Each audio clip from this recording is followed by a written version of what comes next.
Alrighty, so it is time for the Criticism Sucks podcast, where, of course, your likes are now private on X. So if you want to go and like that Ice Spice twerking video, then you can, and you won't get roasted by your friends for it on Discord. Welcome, everyone. My name is Renegade Operative, and I will be talking about a symphony of stupid shit that happened over the past week. But once again, if you like the video, like, share, do whatever.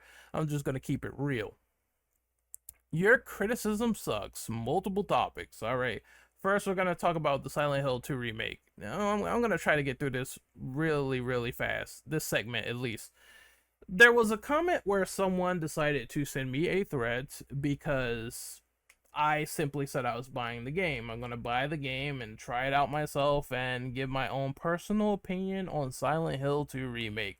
And someone got really butthurt and they decided to threaten me a little bit in the chain. And I was like, okay, so I got rid of this dude on my channel, and I'm just gonna give this as a PSA and a response. So number one, to that guy in question, and I have no remorse for saying this, you can go fuck yourself. You are the lowest form of low thinking amoeba if you think that you're going to dictate what a person can and can't buy. There's people that buy plenty of games that I don't like. I'm not a Souls fan, and people buy that shit like white on rice. Do you think I'm out here saying, oh no, every Souls fan, you can't buy a Souls game because I don't like it? No. What I do is I speak for myself. I believe in individualism. I'm speaking for myself, and if I don't like it and I don't want to buy it, then I don't have to. You are more than obligated to do whatever you want with your wallet, and I am obligated to do whatever I want with mine. And there should be like none of this shit where you're threatening people because someone buys a game you don't like. I'm pretty sure, I'm 99% sure, like all the people that really dislike Suicide Squad, people bought Suicide Squad and played Suicide Squad, and they gave their honest thoughts on Suicide Squad. I have my own thoughts on it as well in a review in the future. But that's an example of someone buying a game that you don't like.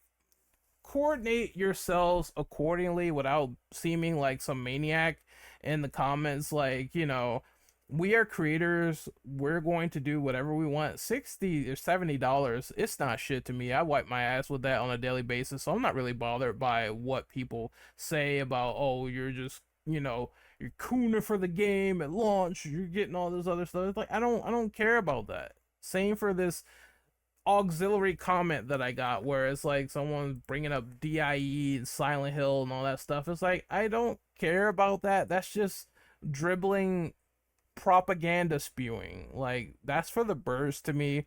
And I was talking about Silent Hill purist in my video, where it's like there are people that will try to bully Ito, one of the creators of Silent Hill, one of the writers, one of the monster designers. They will try to, I think he was like kind of all three. I don't know. I forget. But either way, he was a big impact on Silent Hill, and his folks telling him that he's wrong about the lore that he's known for years.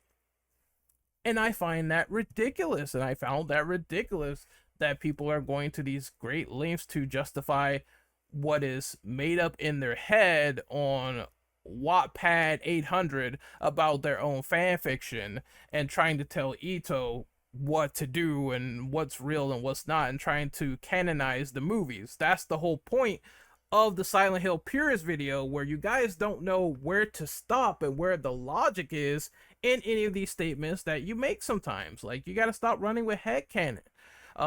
It's sort of how I feel with Resident Evil shippers on the extremist side. Like, if someone visibly didn't date within Resident Evil, you're making up headcanon and it's not canon to the actual events of the game. I feel the same way about those people on the other side of the fence, and that's just my opinion.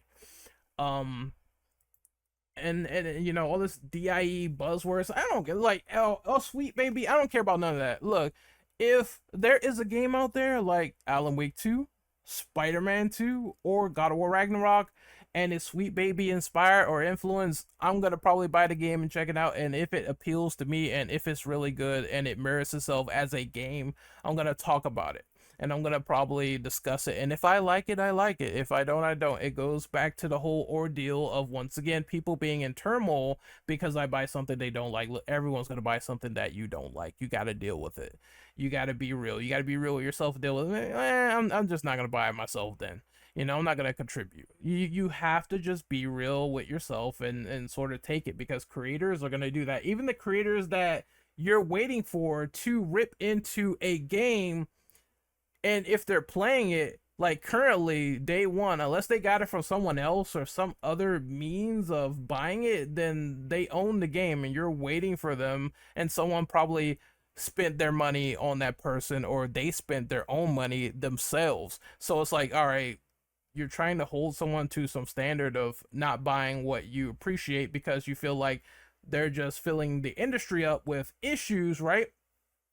But you're probably not holding those people you're waiting to roast the game to those same standards. So you can't come over here and say that, bro. Like, you just can't do it. Like, let reviewers live. That's all I want to say about that. And the thing with Ito is, again, this is the problem with Silent Hill purists. Like, and they're trying to make up things in their head. So this post was about people saying that the nurses in Silent Hill 2 Remake were now covered up. There's less cleavage, and they were comparing them to the nurses in Silent Hill Homecoming.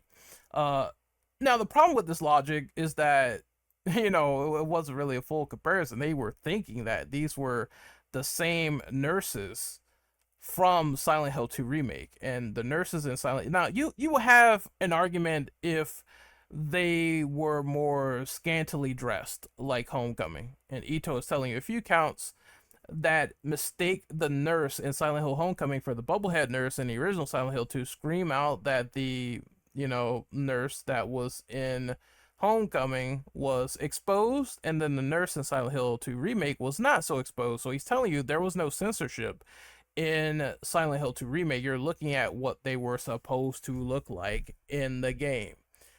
It is common sense. You should get it. You should understand. He's showing the nurse that blooper release. It looks very similar to the nurse in Silent Hill 2. That's a screenshot. I think this was like, I first saw this in like a magazine. It had to be like Game Informer or something, where this is how the Silent Hill 2 nurse looked originally, and this is the blooper one. And I'm going to show you the Homecoming one, and you're going to laugh. Give me a second.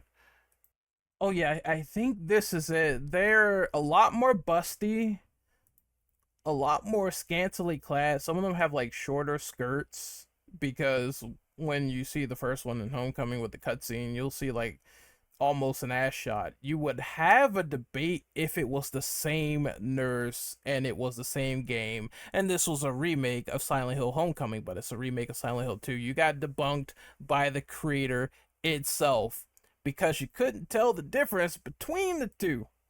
So that right there is an L. Let's continue on to another topic, and this is Astrobot.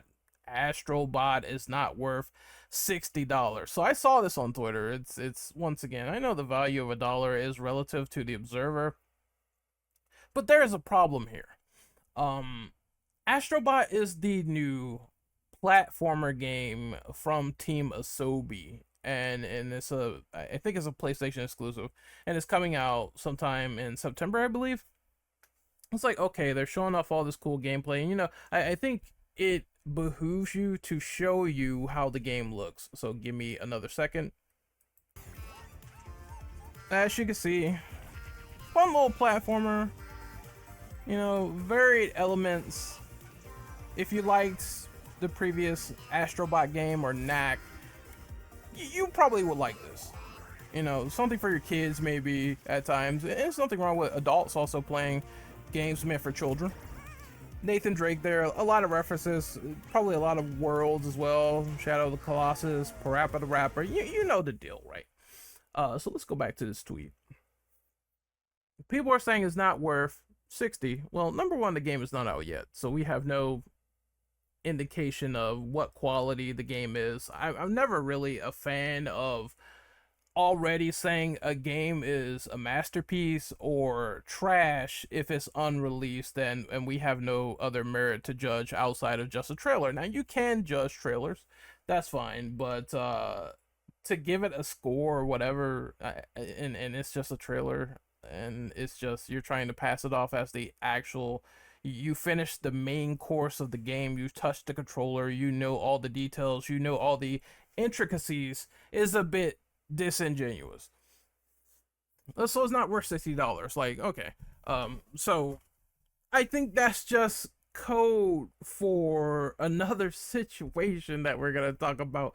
And people kind of say this thing where it's like a game needs to be 100 hours long and it needs to be this and that and the third, and the only way to justify the 70 is to have it packed and brimming with content. Sometimes a lot of that content can be filler, like what you probably will see in like AC Origins, where it's just a lot of side content stuffed in there, or a lot of repeat missions. I can understand that padding not being as good, but that's what people want. The era of the short game that is either 10 to 12 hours long is now over to them. So it's like, okay, you might be thinking, fair enough here, right? You might be on their side, but here's the catch. Then you wedge that in with this big argument that people have about how Sony coordinates their exclusives. Now they have the big thing that's in where it's like we focus on these blockbuster cinematic titles. We don't like the fact that Team Japan or Japan Studio has fucking closed, and all of these blockbuster cinematic AAA titles have taken over for PlayStation, but Astrobot is way too much money. Do you see the contradiction now? Astrobot is way too much money, but I don't want to support any of these $70 cinematic Sony games that are slop. But Astrobot, a very looking game, something from the remnants of Japan Studio, is coming out, and it's like, nah, right? It's like, fuck that shit. Fuck being varied, right? Fuck being varied. I don't care. I don't care about that. But there is the hypocrisy right there. The hypocrisy is staring you dead in the face. If you want more varied PlayStation first party titles, you're gonna have to pay. All right, it's the reality of the situation. What moves decisions? Like I said, I'm an advocate of someone saying they don't want to buy something, but this is how business works. What moves decisions is money. So if you want, because people are buying all of those AAA $70 blockbuster PlayStation exclusives, that shows Sony that, hey, people like this stuff, let's continue to do more of it. If you decide Astrobot is like too much at $60 and they're offering you something that's very, very platformer with a bunch of content, actually, as I'm about to show you, then that sends the message that nobody cares about these platformer mascot games because no one's buying them. Which is something we talked about in our last video upload with mascot neglect, and how I kind of said that it's unfortunate that it happens, but I also agreed when the money isn't flowing in and they want to move to the next best thing, then that's what a company will do if you're not supporting said products. They'll move on to what works, and what doesn't work will be sidelined, which is why it is important and imperative to say, hey, if these games are great, then we have to like support them. There's also hypocrisies about this as well. Like, I saw someone saying, well, people will break their neck to buy the next Nintendo Mario platformer at about $60, which is, I mean, it's true.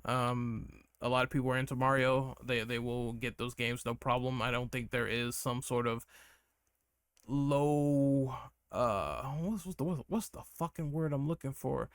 I don't think there is like just some sort of low estimate of people that aren't buying like a lot of high tier Nintendo titles. I think the era of, oh well, people don't buy kiddie games at like 60, that does not exist, bro. That's a fucking myth, in my opinion. Kids games can sell for sure, if people are really interested in them. Then there's Crash 4. That game is like $60, and you know people have rated this, people have bought this, and some people have actually enjoyed this. So what's the problem with Astrobot being priced at 60? Is $10 from your regular Sony cinematic blockbuster title. It's $10 off. I don't get it again. But hey, if you want Team Asobi to once again go back to the graveyard with Japan Studio, then that's fine if this game flops. That's just gonna be the circumstance of the situation. I like Knack 2, and I thought it was a great game, and I'm gonna review it for this channel. And if Astrobot is of the same caliber, then I'm gonna check that out as well. And then there's also people speculating the value of a game, what kind of game it is, and there is a lot. This whole breakdown from Okami, 80 levels in total, free DLC, levels ranked by difficulty, whether it's easy, normal, or hard. Having just a lot of iconic PlayStation cameos, and just again, all of these details. Hopefully, it's not like a lot of recycled content. That is a constructive criticism. I agree. At the same time, they're giving a lot of bang for the buck right here. Something to whet the beak of people into the 3D platformer. And again, if you want more varied content, you have to support it. It's the only way. Or don't, and it just dies. So I have no problem with Astrobot being $60.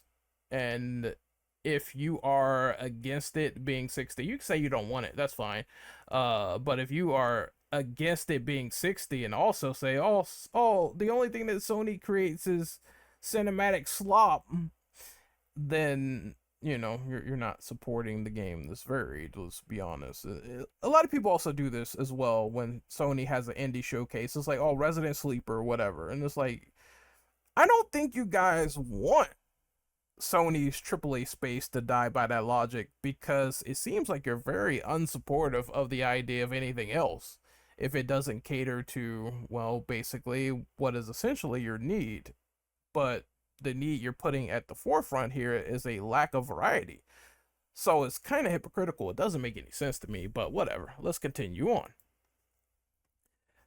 Metal Gear Solid 3 Delta. They're gonna add modern politics to the remake. Yes. Oh man.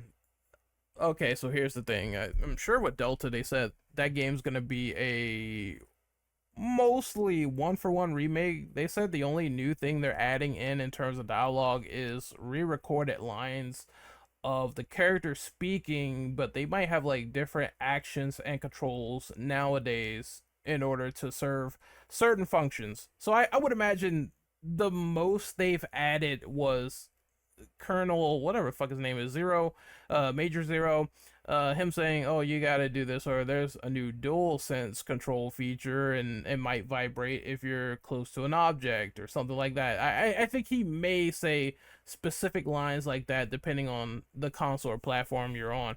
Other than that, it's not going to be a grand re-recording of Metal Gear Solid 3. It's mostly the same dialogue and audio, just enhanced a little bit in terms of the audio quality. There's that. So the reasoning behind why this guy is talking about will they add modern politics to the game is funny, and funnier when you think of the context of the game. Normally what people say when something is woke nowadays is it's mostly a key, or woke or DIE is mostly a key for, oh, diverse character, black character, gay character, etc. And Metal Gear Solid 3 has a gay character with, there are gay characters in here. They have bisexual characters. Ocelot is pretty, he's pretty gay, man. and Volgan is bisexual, and I think Eve is also bisexual with the boss, which is, well, I know it was implied or alluded to, but still, there's a lot of differing relationships in Metal Gear. There's also a rainbow camo as well. Uh, I don't think like Metal Gear could not be more diverse, and you also have Sigurd.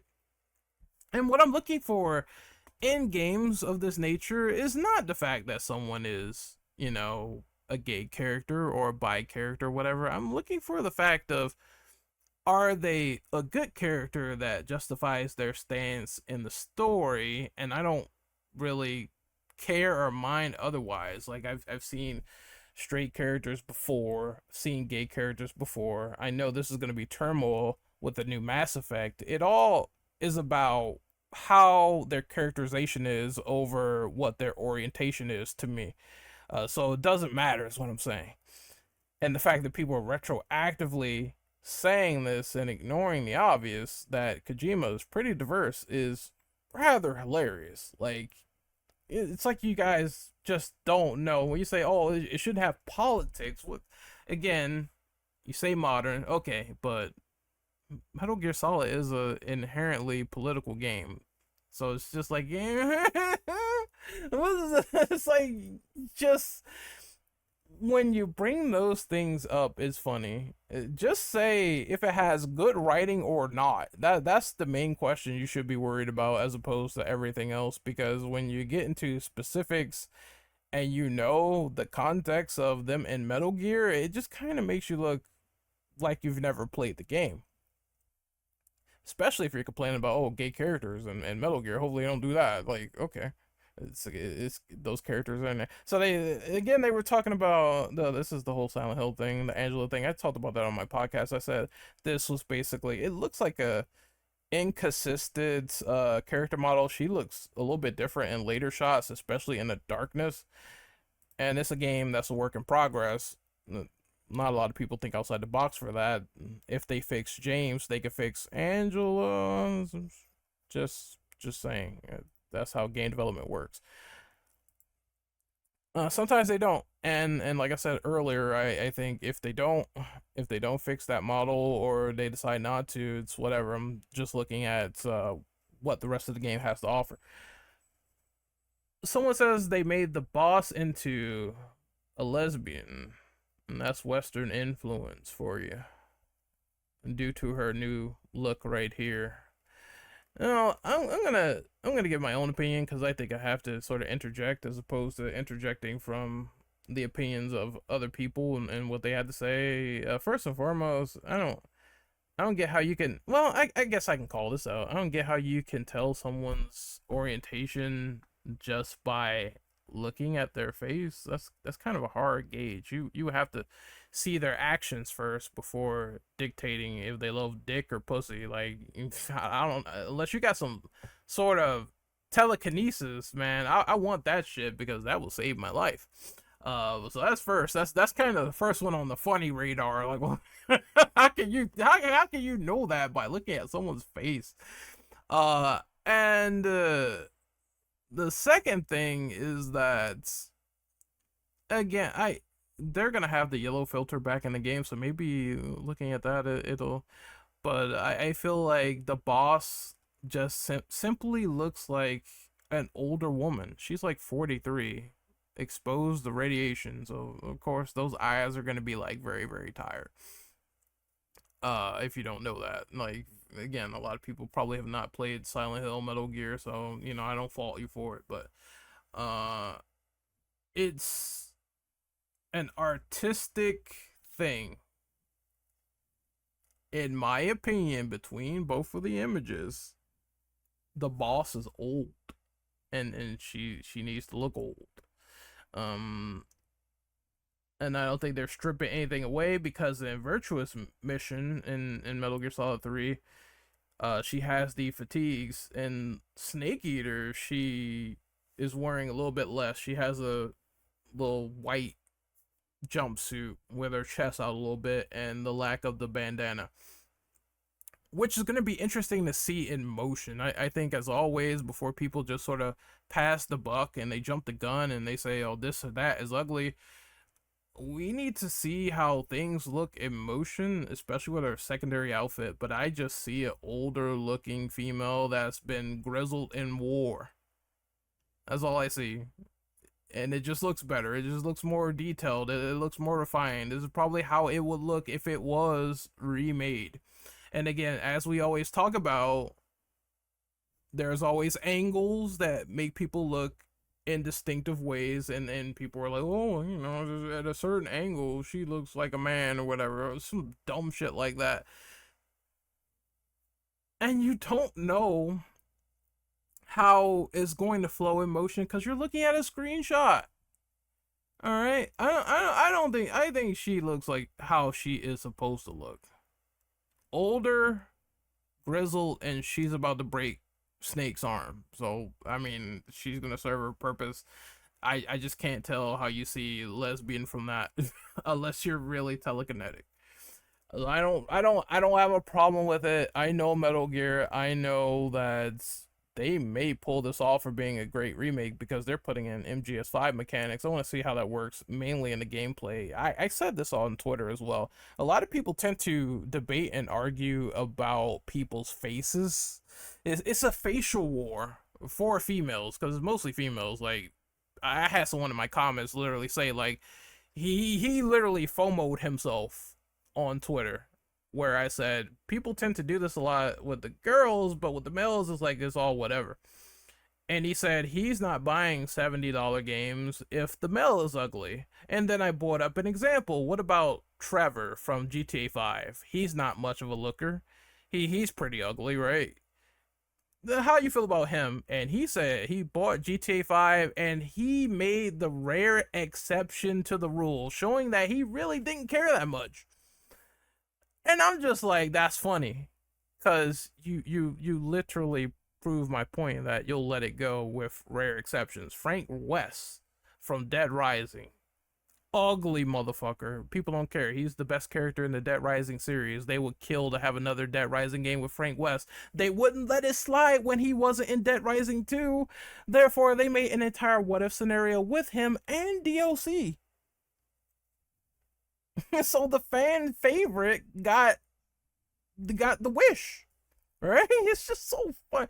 Like I said, we've evolved beyond. Well, no, I'm not gonna say we evolved. We devolved now to a facial shit show where it's just mudslinging back and forth, and no other finer details or lore is being taken into account for why a character may appear to be disheveled or battle torn or world weary. It's just they always have to be glammed up or they have to be hot or the game is 0 out of 10. It mostly happens with females, and it's just like, um I think personally this is one of the main reasons why I like to buy games for its own merits as opposed to just like the facial features and everything, because now that's like the easiest thing to make a big stink about. But I know, depending on how popular the game is and how much people value it and how much people want it, it's all just smoke and mirrors anyway, because ultimately it does not matter if you have this proposed, oh well, ugly female, I'm not buying it at $70 and it does successful, then you're just one of the people that's in the minority. And I just also feel like it's a talking point that doesn't ascend to anything that is very crucial about the game being bad. Like, I'm one of those people that's like, I don't think a facial model equates to terrible gameplay or whatnot where it really counts. I would rather drop a game with a pretty character rather quickly if it had really terrible mechanics and shit gameplay. Like, you can make her the prettiest character in the world, her ass out, super thick and everything, but if we run into a fundamental situation where I don't think the game is really that good in terms of playing it and it grates on my nerves, and just imagine they had mostly unplayable mechanics. Like, you fall to the floor and everything. Like launch Cyberpunk 2077 was awful for me because I kept falling to the floor. If it was shit like that, just constantly on a loop, I would drop that game fast. I'd be like, it doesn't matter at the end because I'm not playing this shit no more. Now, we move on to Assassin's Creed, where supposedly people have an issue with Yasuke, the black man, killing Asians in 2024. And you can tell this is a very performative, stupid ass tweet. This is very performative. This guy is doing it all for show. This is very performative. Um, Maybe he's like an offended Korean. I can't tell, whatever, but it's all performative shit show bullshit that you would commonly expect. I can't believe this black guy is killing Asians or whatever. Again, this is a historical fantasy setting in the game, historical elements, liberties being taken, you know what I mean? And while Yasuke did exist, it's still historical fiction to AC, where you're going to be seeing pieces of Eden flying around and fucking weird elements and some weird shit here. And maybe you're fighting like a goddamn humanoid, deformed dingo or something, who knows? But still, it's a video game, and they know this by taking that under advisement each time you boot up a newer AC game. So I don't know why people are trying to deny some of the historical fiction that existed in the series as well. If you're an AC fan and you try to deny that, I just think that at that point you are suffering brain damage. But I said this is crafting fake outrage, and you would be vehemently against it if someone said it for any video game that you liked personally that features a lot of mixed characters brawling. You're only saying this because you don't like AC Shadows.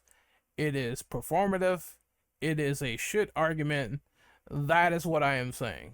And it's right at this point that I linked an argument from Spider Kaiju, and it's when people act all fake offended for fake outrage, and the merit doesn't make any sense. Like, I can't believe that Capcom created a game where a white man like Leon from America shoots up an entire village of Spanish people in Spain. I can't believe that Chris Redfield came in there in Kijuju, Africa, as a white man and shot up all these black people with racist intent, not understanding that these people are infected, that he is trying to give them some relief when he comes there. He doesn't attack them. He's trying to figure out what's going on. They attack him first because they are infected and they are controlled vessels. Race doesn't matter at this point. It's all a race for survival at that rate. Without context, people can get on any platform and spew a bunch of dumb, fake, outrage shit and try to make it into race issues when that is not the case. We are a samurai fighting other samurai. We are fighting to survive. It don't matter at that rate. I don't know why you're trying to act all fake offended, because Yasuke is black and he is fighting other Asian samurai, which people argue, where is the Japanese culture and diversity of the game? And you're still seeing it with the NPCs and the environment and the landscape itself of the game. Let's see. Let's see what I have here. Like, there was another argument that I missed out on. Oh my god, there's so many of them. Oh yeah, so there was hip hop in the Assassin's Creed gameplay for Yasuke. It's hip hop beats and everything. You hear it here. Let me see if I can pull it up real quick. Oh, here we go.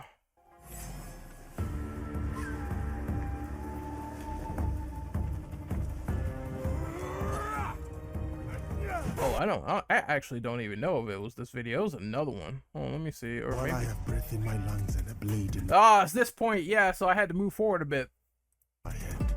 I said kill him.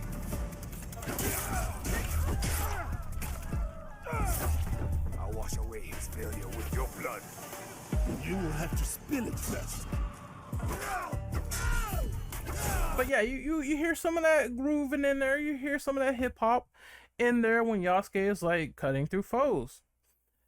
And I said, like, no one ever complained about this when Samurai Champloo had like hip hop tracks, even though it was clearly set in the samurai period. no one ever cried about hearing like the theme that you hear in Samurai Champloo. The screeching of the records when you hear someone like move from scene to scene, or you hear a combat loop.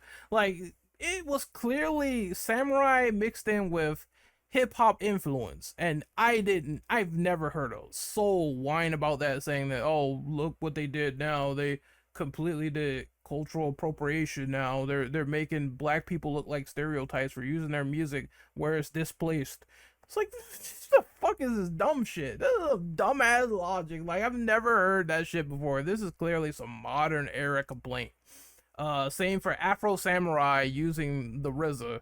That was there, right? You're just cherry picking off a tree because one doesn't like the game, and like, it's fine, but you're finding very stupid reasons to complain about it. It's weird revisionist history where it's like, now because the company, studio, or the person decided to use hip hop in a samurai setting, you're complaining about it, especially when it's featuring and centered around a black character. You're trying to say, oh, it's all stereotypical, blah, blah, blah.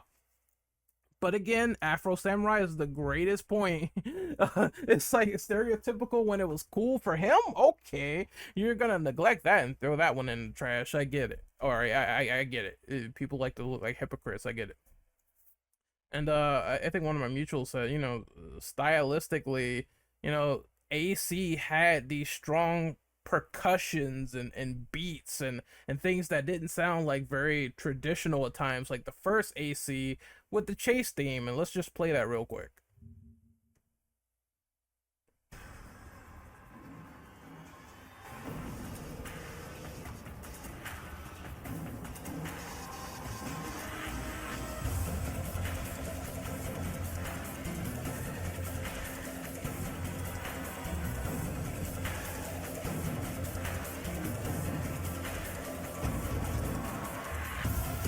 As you can tell, that sounds very heavy beats, a lot of it. Basically, this song is called Access the Animus, and it feels like the Animus is just breaking down when Altair gets spotted, and it sounds like something that's like not commonplace for a traditional sort of theme back then for this character. It feels like you're on high alert, and it just feels like these industrial beats and it clashes together, right? And it doesn't sound like really normal to the time period.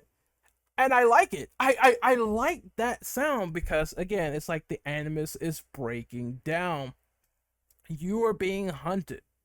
Altair dies in the Animus. It's like he's being chased. So I like when AC does stuff like that, and I don't find any issue with the hip hop here. Again, we're not gonna have revisionism where we go back in the past and we say that hip hop and samurai blending is now trash, or now Ubisoft can't do it because other people have done it, and you're probably not keeping the same energy with criticizing those people as well. You probably like that shit too. You probably enjoy it when RZA was there too.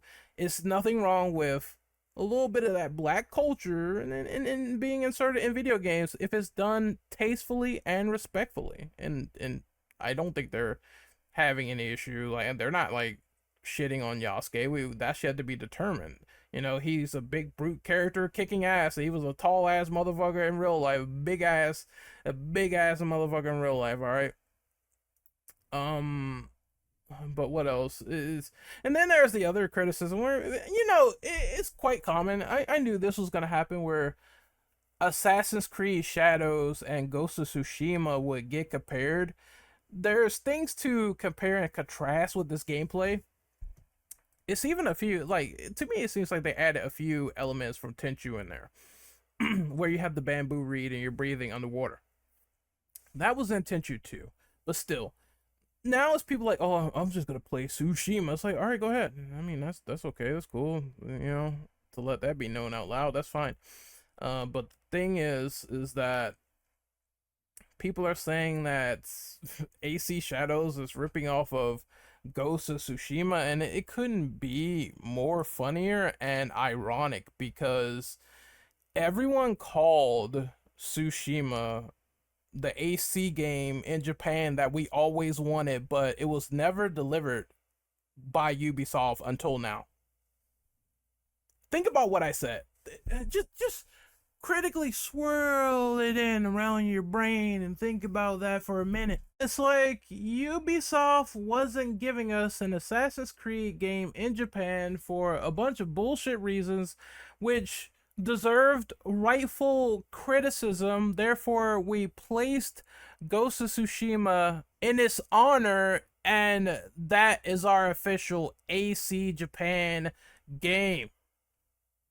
Even the creator, like, tells you guys this. It's Tsushima is inspired by AC by fundamentally and especially open world premises, which was a carbon copy of the Ubisoft formula. Ubisoft getting inspired back is a good thing. Imitation is the sincerest form of flattery. It's like, you ripped off this, you ripped off that. Sometimes if you're inspired by like another creator and it turns out to be successful, then it is what it is.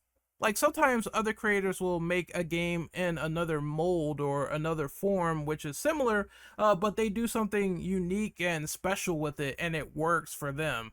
And other corporations, if they tend to reinvent the wheel, they want to also do it in their own fashion and maybe even try to put it on par or do it better. And that's fine when it succeeds, right? I knew the compare and contrast was going to happen between Tsushima and AC Shadows, but to say that, well, Tsushima isn't inspired at all by AC, especially with some of the mission structure and everything, and the way they tried to do some little light stealth details and everything, the way they tried to do some stuff, it's definitely AC reminiscent, whether you agree or disagree. It is some Assassin's Creed inspirations in there, as well as some other things in there that's pretty cool, like how they handle some of the sword combat, right? If they decide to take swordplay from Tsushima and do their own thing with it, I'm fine with it. I'm personally fine with it. Can you make it better? That's the discussion that we should have in case someone decides to imitate someone else. Can you make it better? Can Sleeping Dogs do something better than GTA? Yes, they did. They did so with the martial arts and hand-to-hand combat, something that GTA was lacking in for years. You see what I'm saying? There's nothing bad with taking that comparison and discussing if they enhanced on the formula for better or worse. The stealth in AC Shadows, it looks far better than anything Tsushima has done just by looking at it, just by implementing more mechanics. It looks far better, and I guess it makes sense because Assassin's Creed stealth game, of course they're gonna have like better stealth regardless, but if you compare, you must contrast. That's what I'm doing. And it doesn't invalidate either game to do it in a fair way, you know what I mean? You want to see a studio do something better with its mechanics. I mean, we're not going to play Ghost of Tsushima 2 for a while now. We're not going to see how enhanced that sequel will be.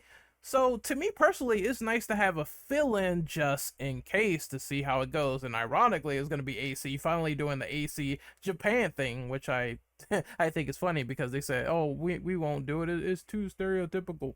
Blah, blah, blah. We won't do it. You could criticize them on that, but I don't think that there's any issue with Yasuke, the black man, having a hip hop theme and just having it pumping. You know what I mean? It's nothing wrong with that. Again, I had no problem with Afro Samurai doing that with RZA. It's cool. Like, it's cool to hear some culture.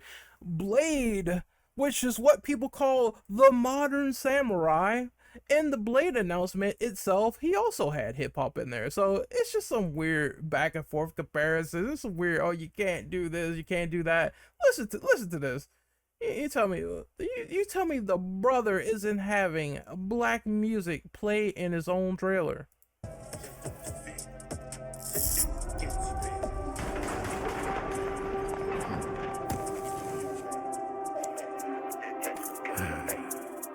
Lock up tight now. The modern vampire hunter with samurai-like stoic qualities. Night's just getting started.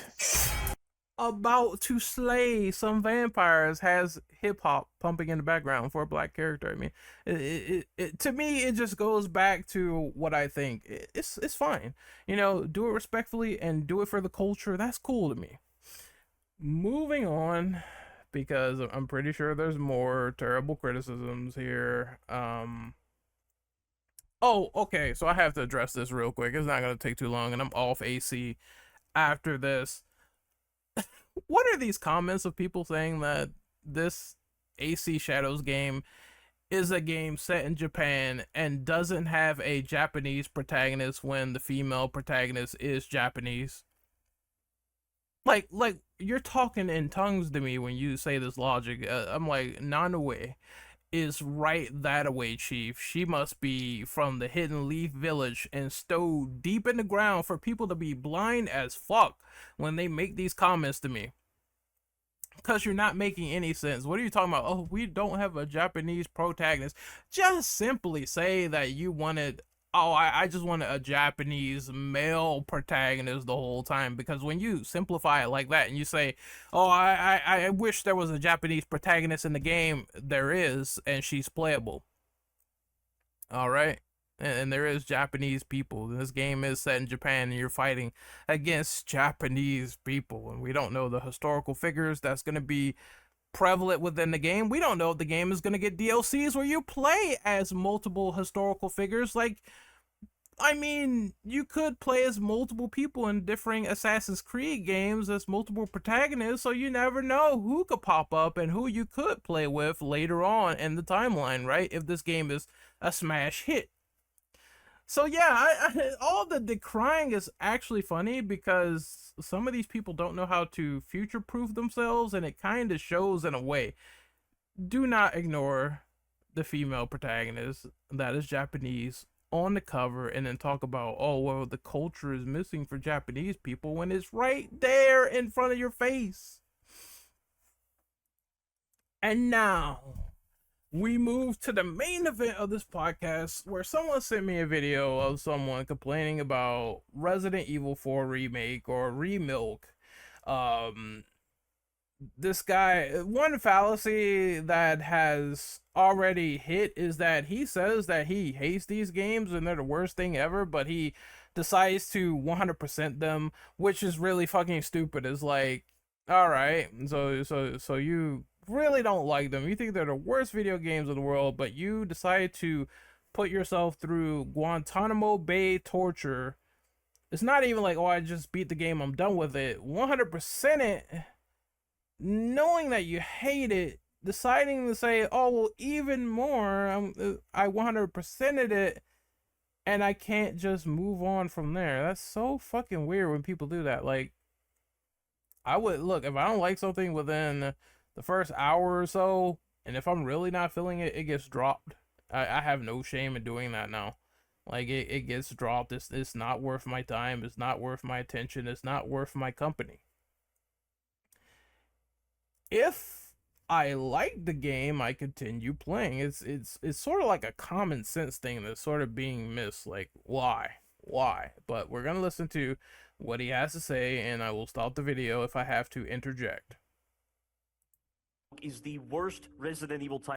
Resident Evil 4 Remake is the worst Resident Evil title I've ever played, the worst remake of a game I've ever played, and the worst title I've ever played in my entire life as a gamer. And I mean that. I think that's grifting 101 for sure. Like, so this game is worse than Big Rigs. This game is worse than, like, truly fundamentally broken games like Bubsy. Resident Evil 4 Remake is worse than that. I don't really agree. No, worse than Kane and Lynch 2 Dog Days, where it's the bullet damage and the bullet hitting is so inconsistent, it doesn't really work too well at all. Even games that I've played, I can measure it against, that's like absolutely terrible. I don't think it's worse than that, but that's just my opinion. You know, as you do you, I do me, but I don't really agree. Let's continue. It's not even the worst Resident Evil game in its own franchise, too. Like, worse than Umbrella Corps? No. Absolutely not. That with a passion as a true Resident Evil player. After Resident Evil 2 Remake started the trend with bad Resident Evil games, I'm noticing a trend of him calling them remilks, which clearly shows he really hates these remakes if they're worse than any other game ever made, especially 4. and Resident Evil Village's developers demonstrated a lot of confusion with designing the story and gameplay for most of Resident Evil Village. Resident Evil 4 Remake, unfortunately, followed that same downward trend, only with a much steeper decline in quality. The team behind this botched up mess of a remake have redefined what it means to be an incompetent development team by setting a brand new baseline in incompetency.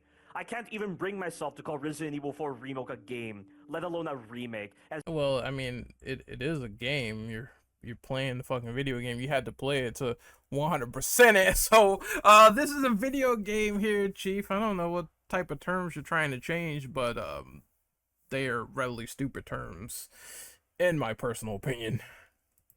as it is of such poor, soulless quality to the point of feeling Oh, he said it. He said the word soulless. He said it. Once again, it is harkening back to Croby Cat. That was the big issue, and he couldn't stand on his opinion either. He changed the title and changed it again like a little bitch. So yeah. like a pre-alpha with some of the most amateurish mistakes I have ever seen in a AAA title. And I don't think he knows what a pre-alpha is. Because remember the Death Space pre-alpha for Death Space Remake where the graphics were like super unfinished, and the GTA 6 pre-alpha where you saw like a bunch of like squiggly lines and text code and everything on screen where the game was clearly like in dev code and debug mode. I don't think you know a thing or two about game development. I'm sorry. I don't fucking believe you. I don't believe none of that. If it was pre-alpha, then you would get those signifiers, but I'm pretty sure this is the finished product. Make as it is of such poor, soulless quality to the point of feeling like a pre-alpha with some of the most amateurish mistakes I have ever seen in a AAA title. And Again, they can make mistakes, but I wouldn't even say it just is remotely similar to a pre-alpha given the context of what happens with pre-alpha untested games. no, when I call this a pre-alpha, I'm not talking about in relation to Gollum or that Kong game that Then if you bring these games up knowing that they're not readily polished and perfect examples of the pre-alpha syndrome that you have, then what are you talking about?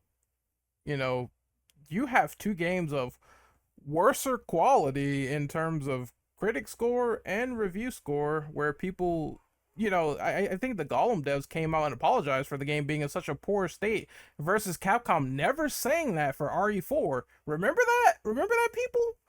Where the Gollum devs came out and apologized for the game being in such a shit ass state, saying they're gonna try to fix it and whatnot, versus Capcom, where it's like RE4 just came out with barely next to any bugs whatsoever or any super technical issues. You just defeated your own argument in the beginning of the video, and we haven't even started. have become meme sensations with their incredibly unfinished designs that are noticeable at the surface. This guy got to be a troll. I'm just saying he's got to be a troll. Or with Suicide Squad Kill the Justice League with its false ideas on what being a game is.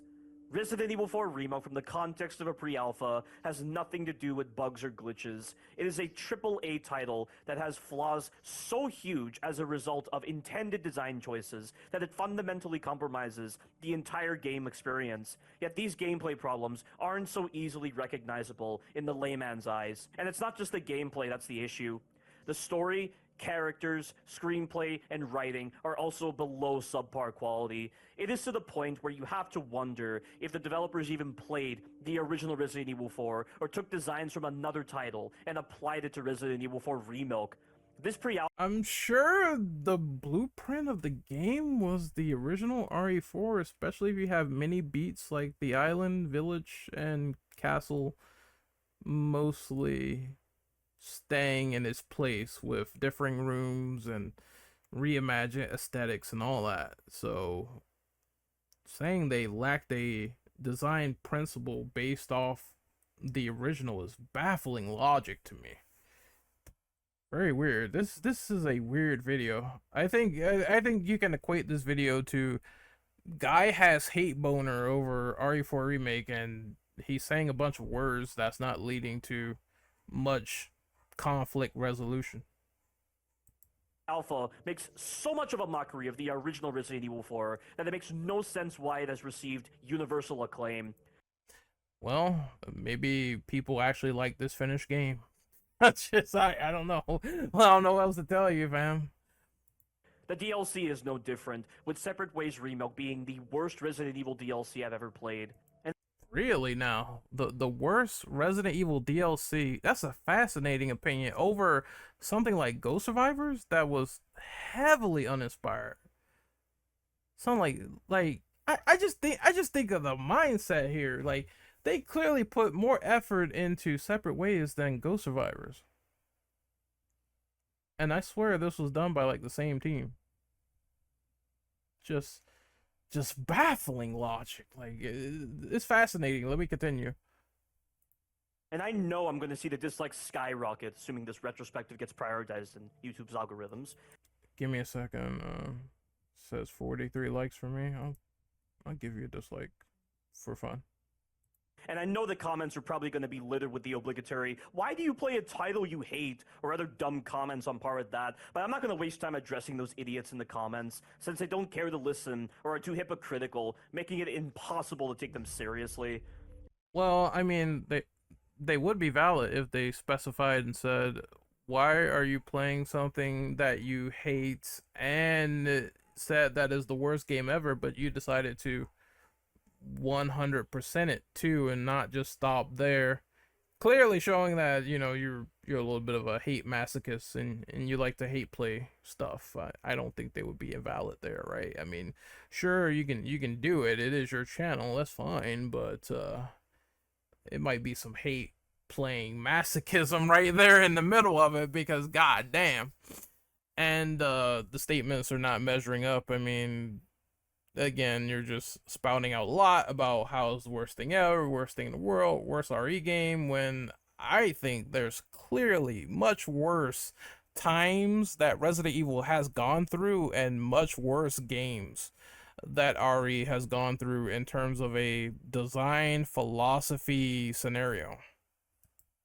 And I'm sure those people have already Like one way I disproved him is him saying that Separate Ways is the worst DLC, but they gave you Ghost Survivors for RE2, which is essentially running the gauntlet. It's running the gauntlet, but you have still frame cutscenes with no story that leads to anything other than flashing pictures, and some of the levels are kind of weirdly designed in some of the situations you're put into, and you have poisonous zombies out of nowhere and it makes no sense. It's like you can sort of say that was quickly tossed together, as opposed to Separate Ways, where it has like fully fleshed out cutscenes, a story, interesting combat scenarios, like you know they put in some effort compared to Ghost Survivors, that's for sure. So saying it's the worst DLC when worse exists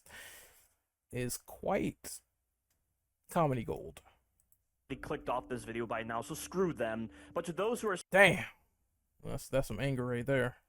still sticking around for this entire retrospective, much like what I did with my Resident Evil Village retrospective and my Shed as a Rose DLC retrospective, I will guide you from start to finish, addressing the mishaps with the story, characters, gameplay, screenplay, and writing for Resident Evil 4 Remake, and then for Separate Ways Remake. You know, the funny thing is that he's saying remilk a lot, but this video is split into multiple parts. This is the first 19 minutes, and part 2 is like the first 50 minutes. So it might be some remilking going on if it can't be a singular review in a singular video. Like, come on, man. That's just common sense. Like, if I'm gonna review RE4, it's all gonna be one solid video, not split up into multiple parts for the algorithm. So I think he kind of knows what he's doing with the rage baiting. And hopefully, I'll also be able to educate you on additional details related to Resident Evil 4 OG's lore. I guess in a way, this is not only a retrospective on Resident Evil 4 Remake and Separate Ways Remake, but also on Resident Evil 4 OG and Separate Ways OG. This is going to be very interesting. With all that said, let's get into this train wreck of a Resident Evil title. So I'm also noticing he's kind of biased for the original, which is, I mean, it's fine, but it is a characteristic worth pointing out a little bit. It's like he might be one of those purists who's like, well, OG good, new thing bad, and I'm just wondering if it's gonna devolve, like if it's gonna devolve into that. This is going to be a pretty lopsided review slash retrospective, but it's fitting for complimenting a very lopsided Resident Evil title. But before we get into this, I can't not talk about the chainsaw demo for Resident Evil 4 Remake. Even before Resident Evil 4 Remake released, I already knew such extremely poor quality would be readily apparent throughout its entirety thanks to this demo. The chainsaw demo allowed you to play from the start of Chapter 1 all the way to the iconic village encounter. For some reason, New Capcom decided to not take the same approach as Resident Evil 2 Remake and Resident Evil Village, where they opted for timed demos. They instead chose not to make the chainsaw demo a timed demo. Isn't that a good thing though? Right?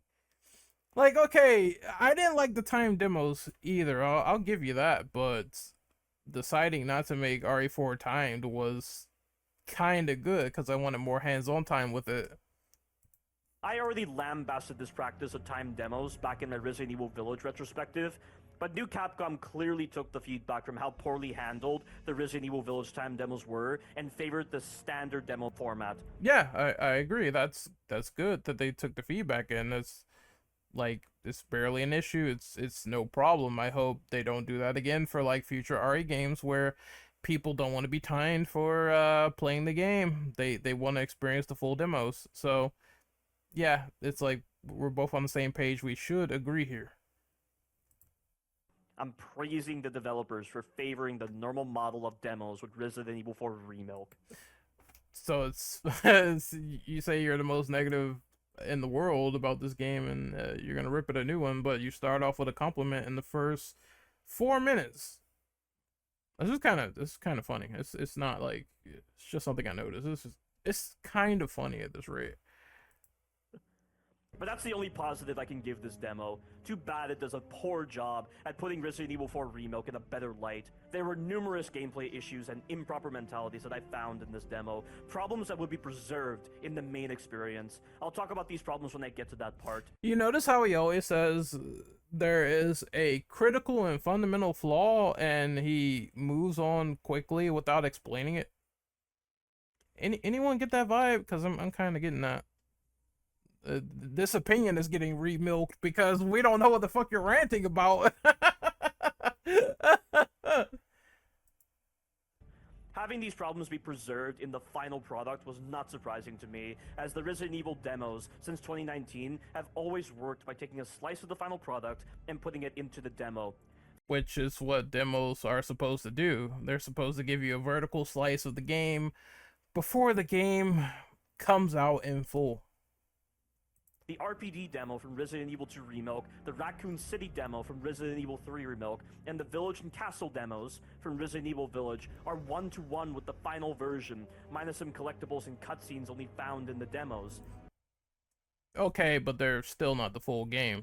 Like, you may have a glimpse of what the gameplay is in these demos, but they're still in-game bosses. There's still stuff that you're not experiencing and encountering compared to the full game. You might get a dose of how the gameplay is, and that's paramount. Yeah, that is true, but it's not the full experience. It's still not. You know, that little vertical slice that RE3 gave us is still not the full thing in its entirety, and there is a clear difference there. Always has been, really, in my opinion. This should be obvious to anyone who has actually kept up with the Resident Evil demos and played their corresponding final product versions, read developer news on the demos, and kept up with other Resident Evil news.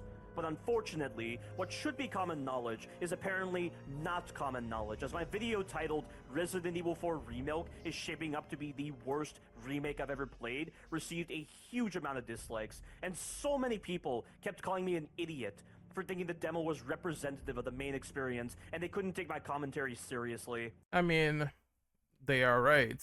Outside of basic gameplay premises, encounters, other creatures, other means of exploring, other puzzles in the game, tampering around with the difficulty, because we saw that Mad Chainsaw in RE4 Remake was not added back into the main game at all. That was exclusive to the demo, so professional, all that other stuff is missing from the actual demo experience, and that would warrant some sort of talking point or review proving that those people are absolutely 100% correct. So I agree with the audience for calling you, well, an idiot. They also said that these so-called issues would be fixed in the final version. Guess it really goes to show how many brain cells these people have. If they seriously think such issues could be fixed in a matter of weeks, they have no understanding of how game design works. Also, people had early access to Resident Evil 4 Remake before it ever released, so this was further confirmation that new Capcom was not going to fix anything. Do I really need to say more? But going back to that video, ironically, Didn't Capcom fix the rain?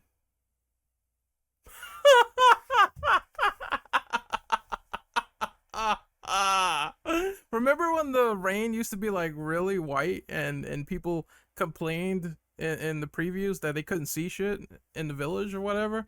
So they listened to that feedback and changed it to make it more translucent. Remember that?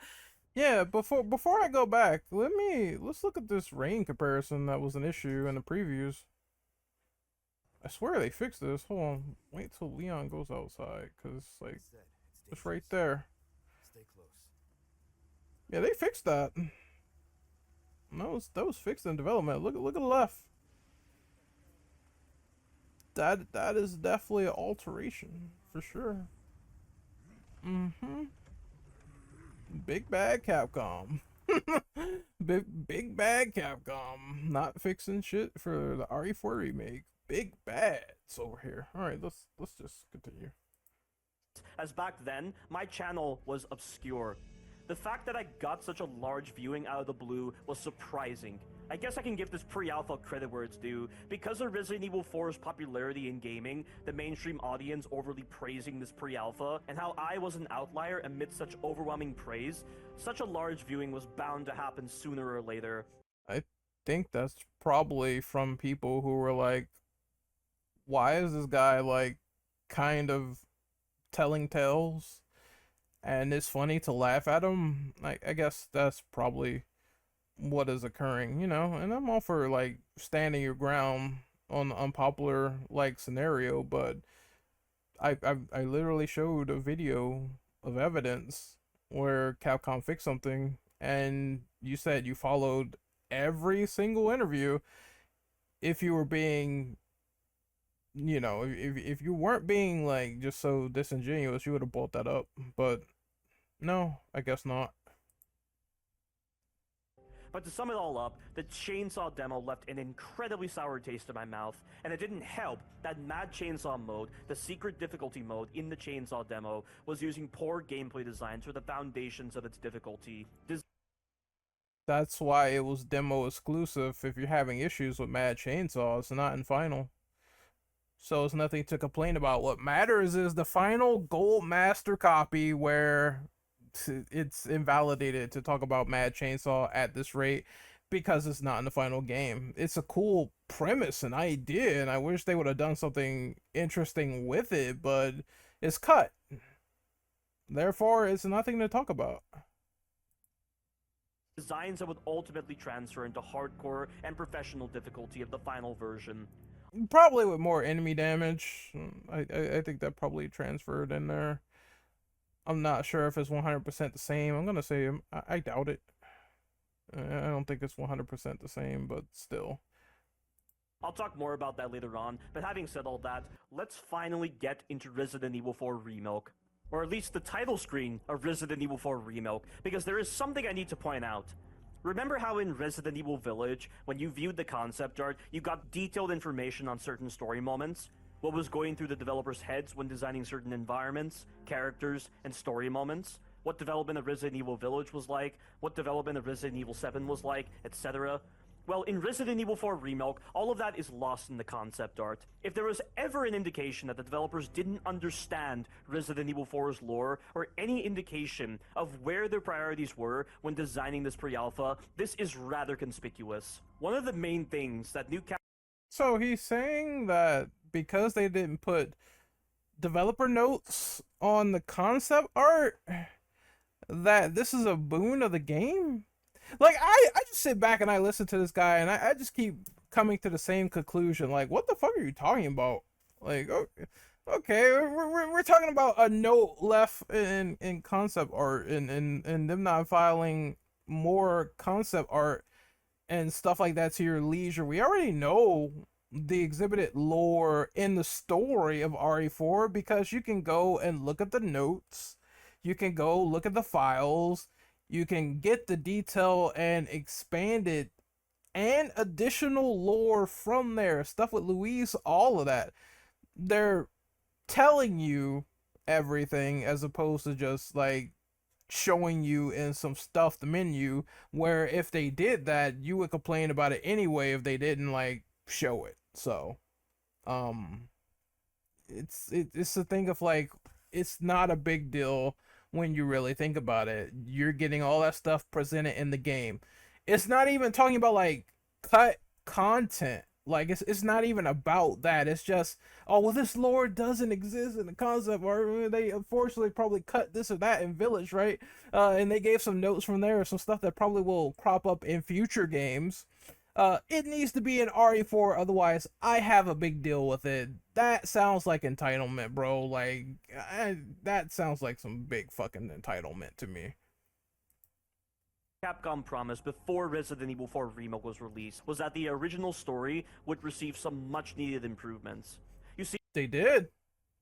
Wasn't Ashley a better character? Wasn't Luis not only still a good character, he was good in the original, but they gave him some ties with the Umbrella Corporation thing.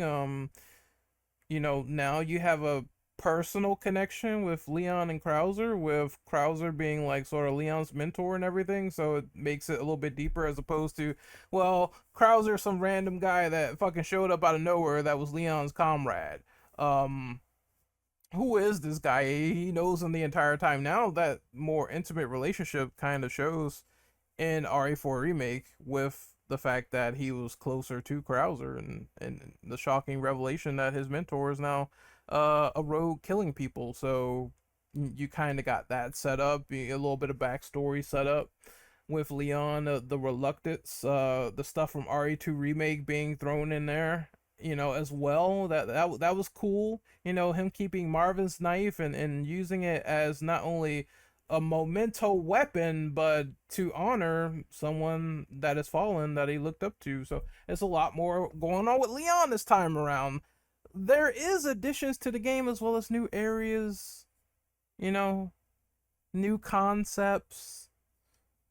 It's not like they didn't add anything new in the first place. Parries with the knife, everything. I could bring up a multitude of reasons, but I don't think you'll fail to see it, so let's move on. See, in an interview, Shinji Mikami, the original director of Resident Evil 4 OG, acknowledged that the story of Resident Evil 4 OG was constructed over the span of 2 weeks, and they ran out of time to contribute further to the story. I believe Separate Ways OG releasing on the PS2 version after the initial launch of the GameCube version of Resident Evil 4 OG represented attempts by the developers to further contribute to the story after initial development was done. As such, this apparently informed New Capcom's promise of improved storytelling to fans. I say apparently because the story in Resident Evil 4 Remake feels like it was constructed over the span of a few hours, and the supposed improvements to the story are actually mockeries and over-exaggerations of certain details. That's just if he doesn't bring up the fact that Ashley's like a better character. What happened to my screen? What the fuck was that? But if he doesn't bring up the fact that Ashley's characterization is better now, and some of the additions they added to the story, the personal stories and everything, if he does not bring up that, he's being completely like not sincere.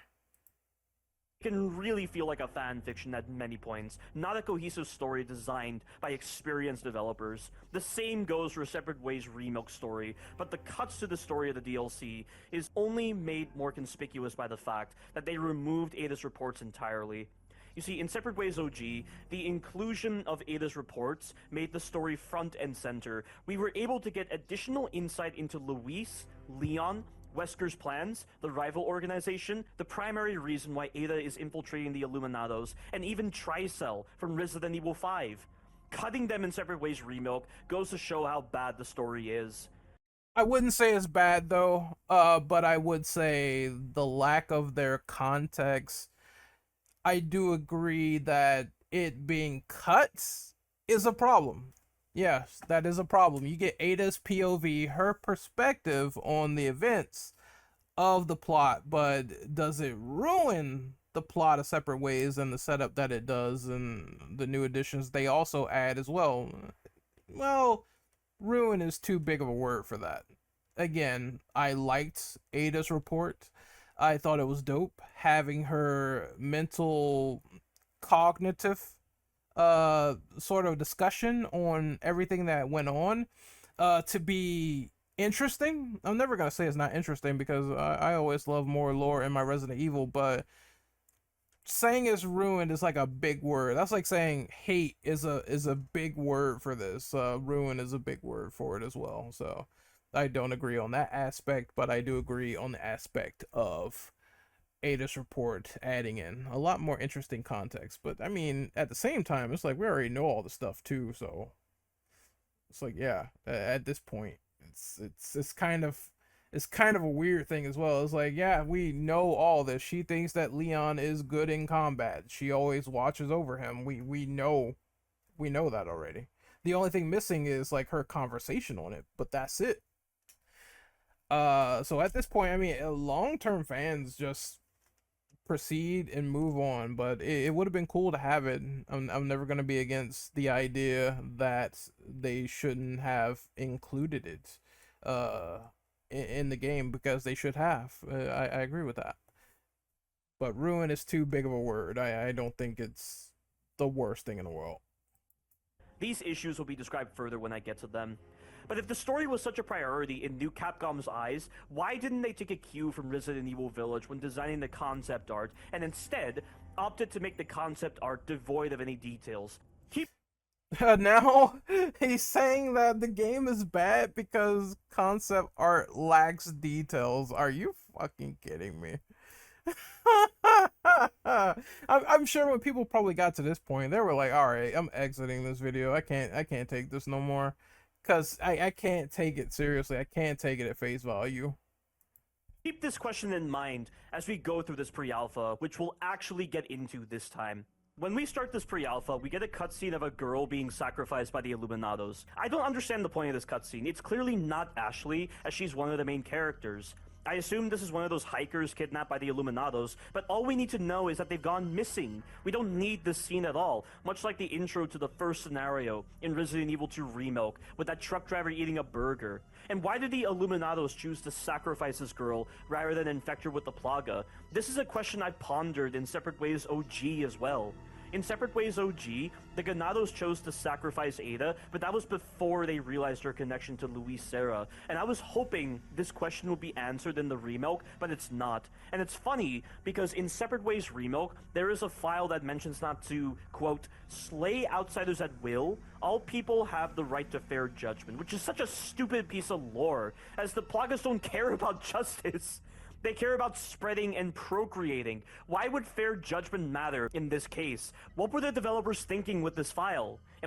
All right, that is a lot to unpack, and I'm going to try to explain. I think he's saying that, some of these introductory remake scenes are kind of contradictory and they really don't make much sense considering what they're trying to establish. And I guess I'll speak on behalf of Remake 4 and Remake 2. So for Remake 2 with the trucker and the big ass burger, it's showing once again that the trucker is being negligent to his surroundings, not paying attention, nomming on that burger, and while the radio is going off with the civilian saying he's concerned about what's going on in Raccoon City, he saw someone shamble unnaturally, he's scared, he's tense, and the trucker's not taking it seriously. He's saying that reminds me of my ex-wife, it's all funny, it's all a joke to him.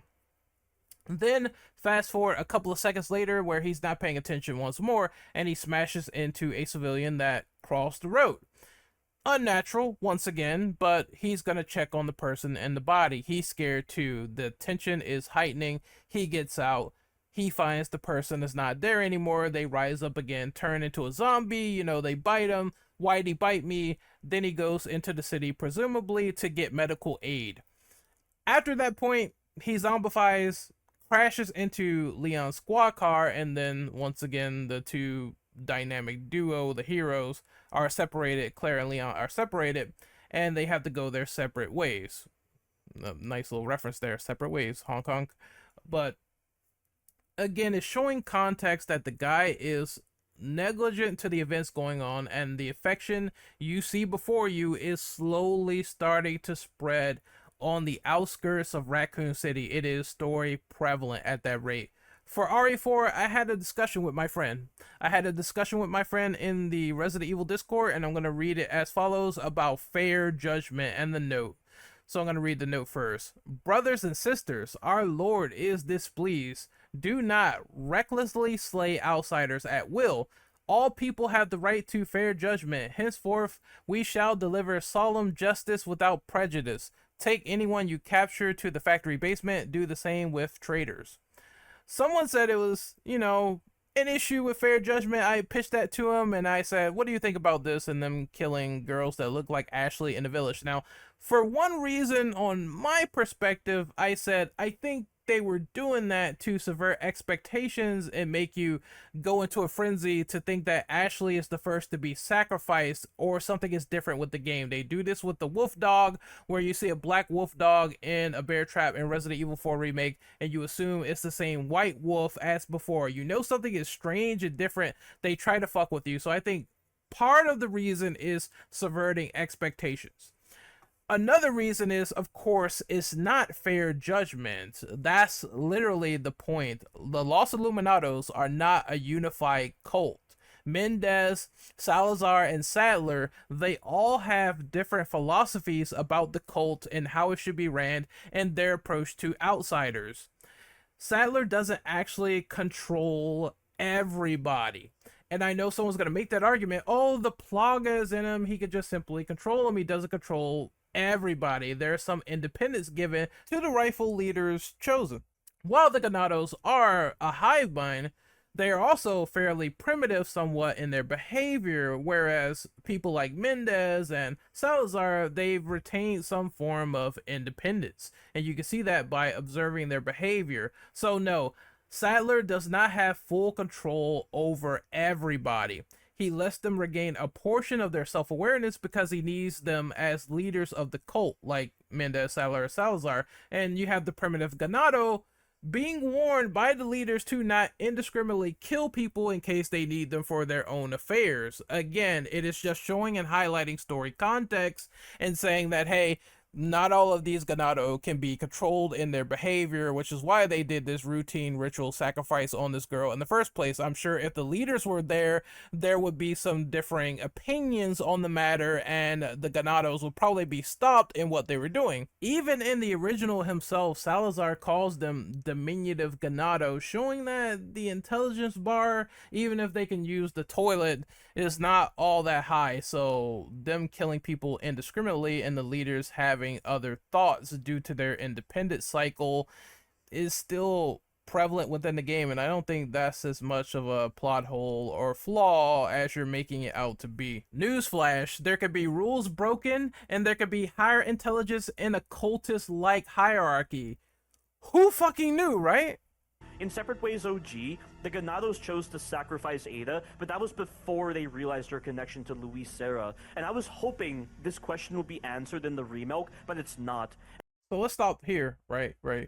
Again, Ganados will slay someone before they get information from their leaders, which once again proves that they will kill indiscriminately before getting those orders. You could probably also apply that to the remake. I know you're going to use that note as an issue, but let's continue further and see what he says about the slayings of people in the Los Illuminados scriptures.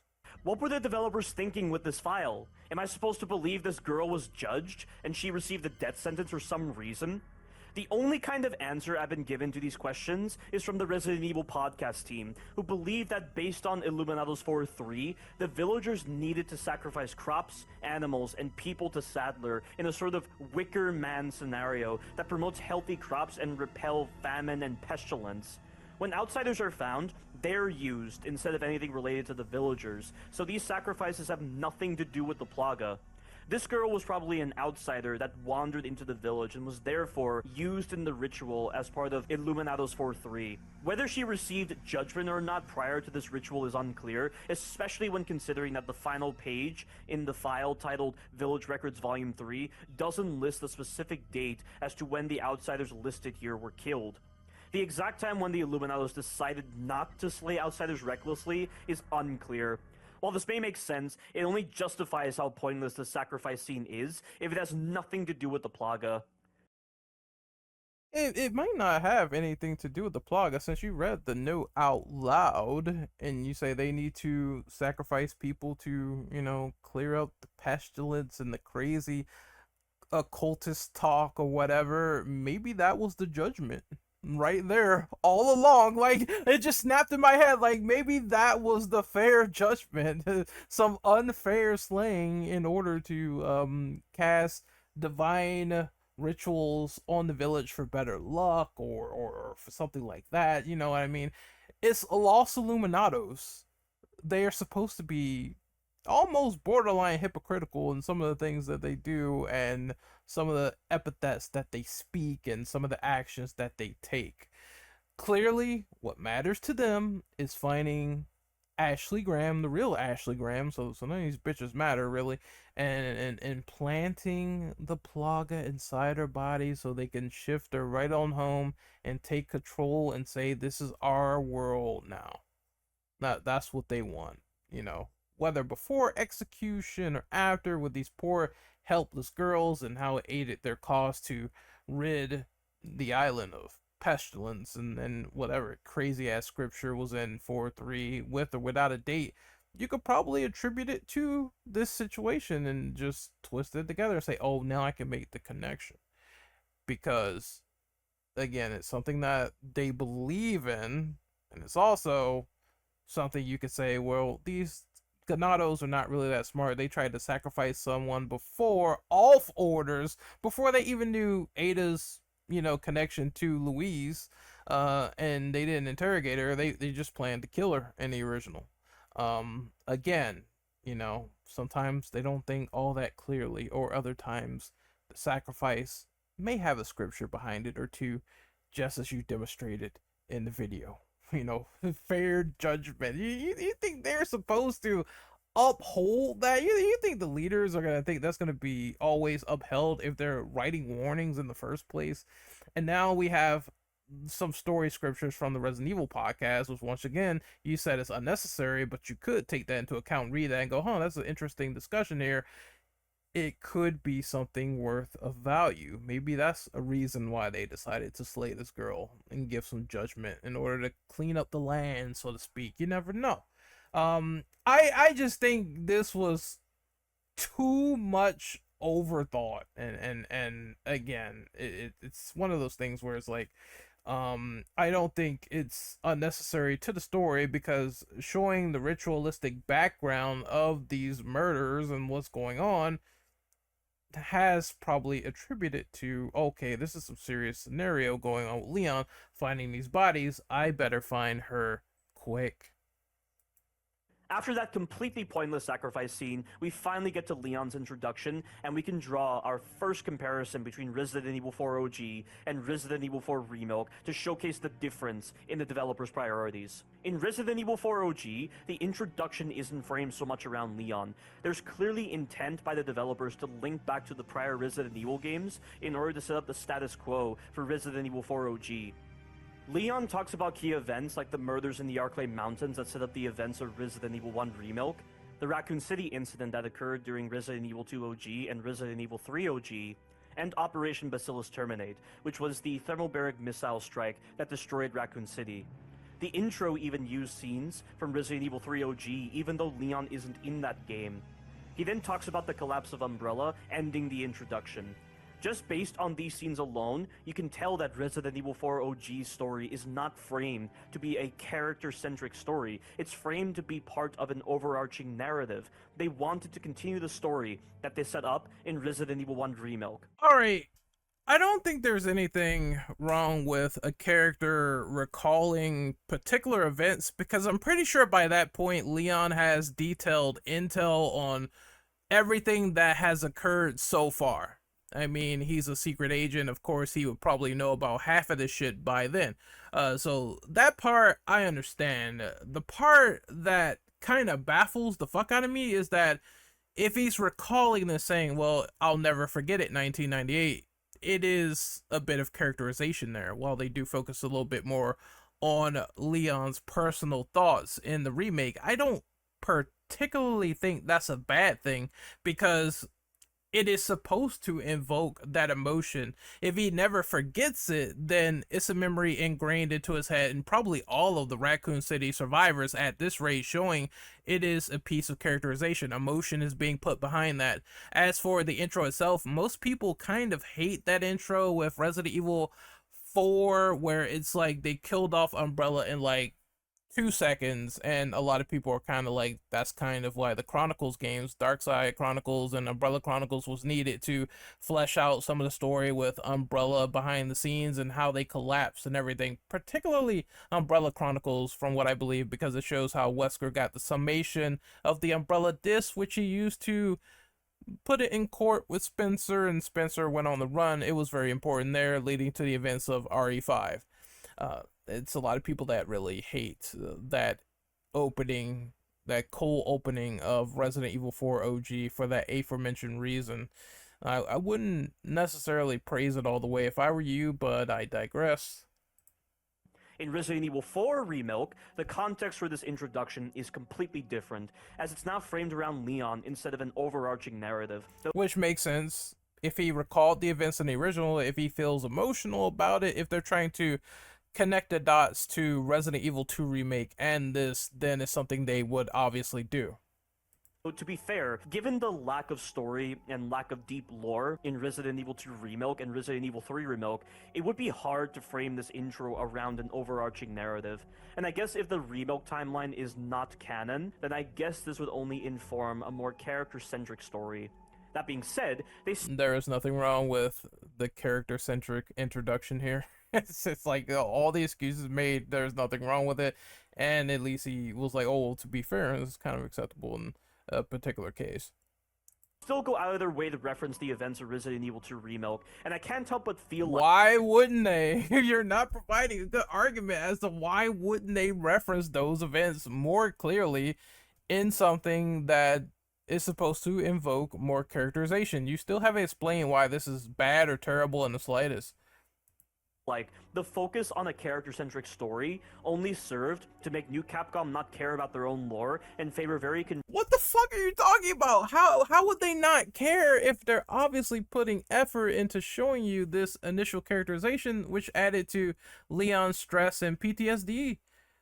That's kind of caring, dude, to make other people resonate and appreciate what is going on with them trying to write this in. Like, if they didn't care, it just wouldn't be there. Or especially if they didn't care, they would have just copied and pasted the old dialogue from the original without any forethought whatsoever and continue on as normal, to the point where it feels like a complete remaster. Like, that's not caring to me, as opposed to actually giving a shit. Confusing or outrageous scenarios with the plagas. These confusing and outrageous scenarios with the plagas will be elaborated on later. And it also doesn't help that in order to give the illusion of development with Leon's character, they have to make him act out of character initially, which is really dumb writing, but that will also be elaborated on further. You can't simply say he acts out of character and then decide not to explain. I'm just gonna wait until I get all the way into the 49-minute masterpiece of cutting this into little ribbons for the algorithm. Come on, dude. In Resident Evil 4 Remake's introduction, Leon talks about the events of Raccoon City, which took place on September 30th, 1998. He doesn't talk about the murders that took place in the Arklay Mountains, though the developers still showed trees that are clearly meant to showcase the landscape of the Arklay Mountains. So clearly, Resident Evil 1 Remake has no connection to this Remake timeline starting with Resident Evil 2 Remake. I thought that was established already, considering the fact that, well, this is the new reimagined timeline, and the older games sort of take place in the timeline. They share elements, here or there, but not all of the scenarios and events are always lined up with the reimagined timeline. It's a weird split, but I always thought that these games were meant to complement each other in ways and enhance other situation in ways that the original timeline did not. So I don't really get too tiffed about it. I know it's like two different things where I appreciate them for what they do, honestly. He then says that the cop inside him died that day, and that Raccoon City was wiped out by Umbrella's bioweapons. It still bugs me to this day that these remakes don't insist on using the term BOWs instead of such a layman term like bioweapons. It feels disconnecting to the universe of Resident Evil if the term BOWs is not used. He's gotta be a fucking troll. Holy shit. What? It's the same fucking thing. It doesn't matter. BOWs, bioweapons, they're the same shit, dude. Oh my god. He's seriously mad about an abbreviation not being utilized all of the time. Like, dude, come on. That is not criticism. That is trash. That is a trash bad faith argument. That's awful, man. And the last Resident Evil media where the term BOWs was used was in He either is a troll or he is a hardcore purist, because I just cannot believe he's getting tiffed at the fact that BOW is not utilized to his liking. Resident Evil Vendetta, which was released back in 2017, so it's been almost 6 years since that term was used. And yes, I'm well aware that Resident Evil Infinite Darkness uses the term, but only twice, so I'd hardly call it a I can't believe this. Oh man, he is upset that they don't say BOW a lot. I've never heard someone complain about that ever. I just always thought bioweapons, bioorganic weapons, BOWs, it's the same thing. It doesn't matter how they say it. It's just that they say it. That's the only thing that I care about, is that they just say it. They explain what it is. So it's just like, come on, man. This is a nothing burger. applicable. Leon then says that while he somehow made it out, so many others were unlucky. He was then asked to join a top-secret government program with no choice in the matter. In the canon timeline, it was Adam Benford who questioned Leon in Resident Evil: The Dark Side Chronicles, when Leon was detained by the US government after escaping from Raccoon City. Leon was then made a part of Adam's clandestine group in the fight against bioterrorism. Leon and Adam maintained a close friendship over the years fighting BOWs, with Leon even divulging his survivor's guilt to Adam and how he wanted to pull the trigger on himself, which led to Adam consoling Leon. I find it very odd that for this remake timeline, New Capcom decided to not include Adam Benford. I'll explain later on. Leon then summarizes how he... We don't even know who that... We don't even know. I don't think it's meant to show all of the details in the background about RE6. I'm sure that's gonna happen way, way, way later, and that's gonna be talked about way later. But just because they don't present something that you want to see that was established in the older timeline does not mean that it doesn't exist in this one. I'm sure that Adam probably did reach out to Leon, but what we're seeing is probably President Graham right now. Very odd that for this remake, So let's move on to what he has to say. It just kind of is getting dumb and dumber. that nearly killed him, but they helped to take his mind off his traumas. Now, this part is confusing because it makes it seem like he went on missions that had nothing to do with BOWs. In the canon timeline, Leon's missions had to do with BOWs entirely, which makes sense as he had first-hand exposure to the threat of BOWs. His support would be paramount to other soldiers who had never faced the threat of BOWs. It's like in Resident Evil Vendetta, where Chris Redfield aided the Mexican GAFE in apprehending Glenn Arias, as intel found that Arias was in possession of BOWs. His support... Okay, once again, just because Leon went on suicide missions does not mean that he probably was not fighting BOWs on those missions at the same time.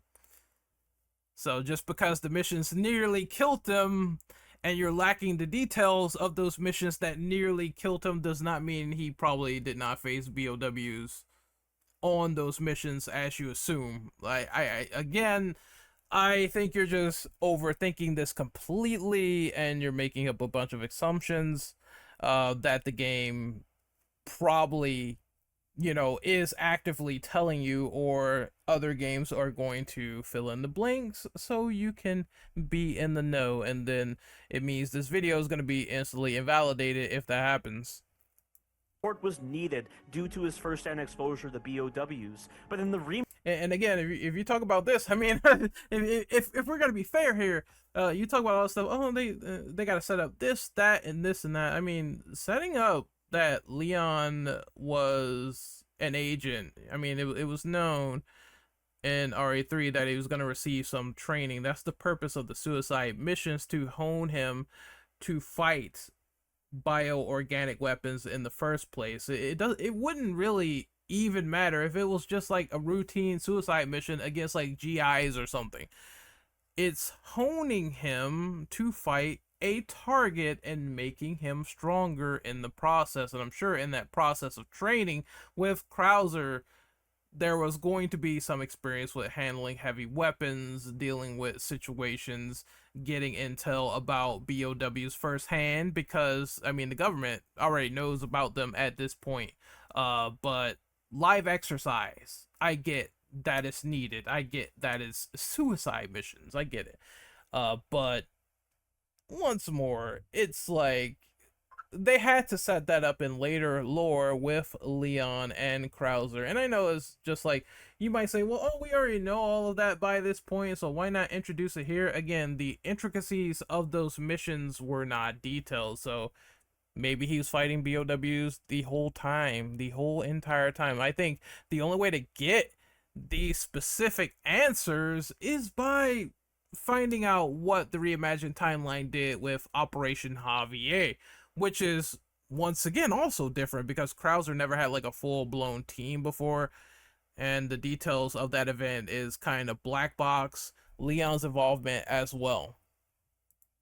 Remake timeline, Leon is just put on random missions that have nothing to do with BOWs, which is odd considering the US Army is already handling such missions. Why would a top secret government program be handling such missions if their entire focus is around BOWs? And on top of this, Krauser is shown in this introduction as well, and he's been retconned to be Leon's mentor instead of a close ally. Now, this is a very bizarre choice. I think that's fine. It gives them more personal ties in the story with Leon and Krauser, as opposed to him coming out of absolutely nowhere. And this, like, Krauser, it's like, oh, you guys know each other. When was that established before? Again, you criticize this stuff and say, oh, well, this is kind of weird. It comes from nowhere, but you're not giving that same energy to the original, because it surely felt like that when Krauser just jumped into the blue and then all of a sudden he died in a plane crash, as the game conveys, and you don't know where this guy comes from at this point. He's not a previously established character, so giving them some sort of bond makes it a lot more personal to understand. And I'll elaborate on this later on, as Krauser is characterized so poorly in Resident Evil 4 Remake. Disagree, and let me go back to a part real quick. Nothing to do with BOWs, which is odd considering the US Army is already handling such missions. Why would a top secret government program be handling such missions if their entire focus is around BOWs? Dude, we don't know what type of missions they were on. They just said they went on missions that were extremely brutal. That's it. Oh, I don't know why he just assumed that they aren't going on missions to combat BOWs in the first place just because of what Leon said. Be Leon's mentor, and then finally conclude. And then finally concludes his introduction with a meme-worthy statement. Hold on, wait. He concludes his introduction with a meme-worthy statement. Level of prominence. And hold on, let's just listen to the rest of this. Leon's mentor instead of a close ally. Now, this is a very bizarre choice, and I'll elaborate on this later on, as Krauser is characterized so poorly in Resident Evil 4 Remake. And it seems odd. How? Why does he say things that he doesn't explain immediately? Like, this is probably why this video is so bad. He's like, this is just the opening appetizer to all of the weird bonkers issues that I have, and I won't instantly explain myself. I'll make points, I won't instantly explain myself. Please tune in to part 2 of the video so I can finally explain these points and they make even lesser sense, or I won't criticize the original for having a paper thin explanation for things in between, despite me wanting more context. That's literally him. That they would just casually show Krauser here and not have Leon mention him if he's been retconned to be Leon's mentor, someone with a seemingly high. What? None of what he said made any sense there. What the fuck was that? The seemingly high level of prominence in Leon's mind. This really comes across as a warning sign for how the developers will handle Krauser later on. Point disregarded. I'm sorry, point disregarded right there. Leon then finally concludes his introduction with a meme-worthy statement. If I could just forget what happened that night. The pain. Even for a second. This time, it can be different. What pain? So, are you guys like boyfriend and girlfriend? No, we're just. Well, we actually just met last night. Just because he had a happy moment at the end of the game and survived doesn't mean he went through a bunch of shit to get to this point. Why are you neglecting the rest of RE2 Remake and everything Leon has been through for the entire game just because he's sharing one little happy moment with Claire and Sherry? This video is bad. Yeah. That would have been one hell of a first date, though. Yeah, you have no idea. He was friendly. Hey, you guys can adopt me. Adopt you. And right after this, he gets blackmailed. We can get a puppy Puppy. and a parrot. Parrot. And right after this, Claire runs to capture Chris, and she gets knocked out and captured and goes through another scenario of post-traumatic stress and PTSD, and Steve Burnside, someone she starts to care for, he dies. Sure, this happy moment. Everything was happy in the RE universe. Come on, man. I always wanted pets, but my mom. Oh, this video's awful. Boring Wednesday is a song to get your blood pumping. Yeah, don't get me started with pain after your poor writing, New Capcom.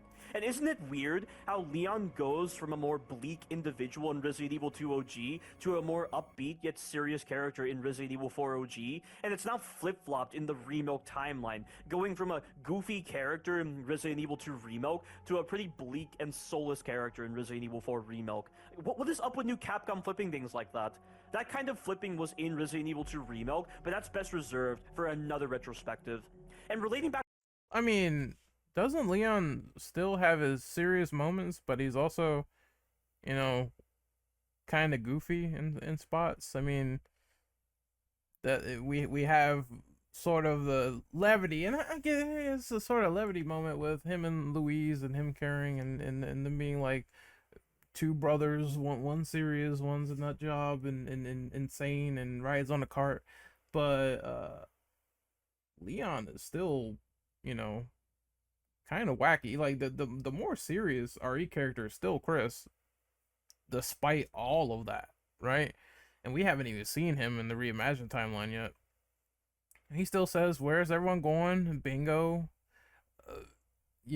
Oh, that's your real power. I think you need to request for a refund. He's still wacky. He's just not as goofy as RE4 OG, and I think this is all preface based. This is all subjective. Like, it doesn't really matter what you prefer because it depends on you. But I do like the serious tone where he's treating this mission like seriously, and he still has this like shines of goofy moments where it's applicable as opposed to having the entire game like that where you just see it as wacky. Okay, I'm here to suplex Ganado and not take the story with any bit of seriousness or delve into any bit of the PTSD themes that the characters may be suffering through. So this is why I don't think it's soulless. It's just a change of direction. Back to Adam Benford, if new Capcom is not favoring the whole traumatized survivor persona for Resident Evil 4 Remake Leon, why would they not add Adam Benford into this? Adam would have complemented this personality trait in Leon, and it would at least demonstrate that new Capcom is not afraid to incorporate lore from prior Resident Evil games into their remakes. And if they are going to remake each of the Resident Evil games up to Resident Evil 6, and Adam... Damn, dude, how long you wanted this intro to be? How long you want it to be? It needs to be Adam Benford. It needs to be this president. That dude stuffed in there is like, goddamn. If Leon was telling the whole fucking fairy tale, you'd be complaining about the intro anyway. So Benford is a crucial character in Resident Evil 6, given that he's the he's a crucial character in Resident Evil 6. I'm not sure about Resident Evil 4 though. But let's continue. President during that game, then I feel it would have made sense to incorporate Adam Benford here. But returning to this introduction, the part I don't think it's as big a deal, really, to lack Adam Benford and his addition and all that other stuff. I think it was important to get the point across that Leon was indeed blackmailed and he was asked to join, and he's doing all of this to fight for Sherry. I think that's the important bit, and all the little reserved dirty details were hidden away anyway, along with the entirety of Raccoon City, being hid from the public and that not being discovered until Resident Evil 6. It's like, I guess when we get there, we'll get there. That's kind of how I feel about it. where Leon says, this time, it can... You can still gain and glean his PTSD, by the way, because he failed to save Ada, which they showed. He failed to save Kendo, which they showed. He failed to save Marvin, who all had impacts on his life, and you're visually seeing it, and you're seeing it from a game that is released versus Resident Evil 6, where it's not. So I'm pretty sure some people playing this for the first time probably don't even know who the fuck Adam Benford is. Like, I know who he is from RE6, but other people might not know. It made more sense to simplify it for people to understand, oh, this is the trauma because I played the last game and this is what they're setting up. With introducing these elements that were established in RE4 to begin with. can be different. It has to. I don't understand what that's even related to. They don't... He's a troll. I'm cutting this fucking video off. I'm not watching part 2. Fuck that. Things can be different. I don't understand that line. What's the point of the line is he wants to be successful in saving the people that he cares about and succeeding in the mission. He succeeded in missions before, but where it counts in saving more human lives, again, he has developed a situation where he wants to be a lot more valorous. And in order to do that, he has to put his new skills to the test in these unaliving missions that he partook in order to succeed. And this is Leon's, like, big mission here. he has to get the president's daughter to have this fulfillment so things wouldn't be different, so he wouldn't feel like a failure. That's the context of the line.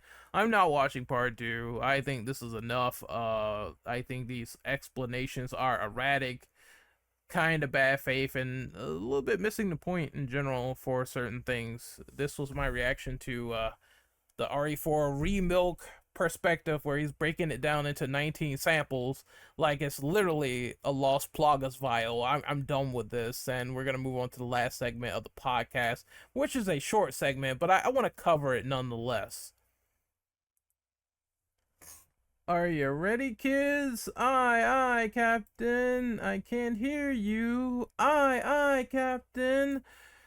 Alright, you're about to hear the worst fucking Doom opinion of all fucking time. Let's just let the clip play. Let me maximize it for you. Let me make it marinate for you right here. This is about Doom the Dark Ages, by the way, when they showed it at the Xbox press events recently for Xbox Game Showcase 2024.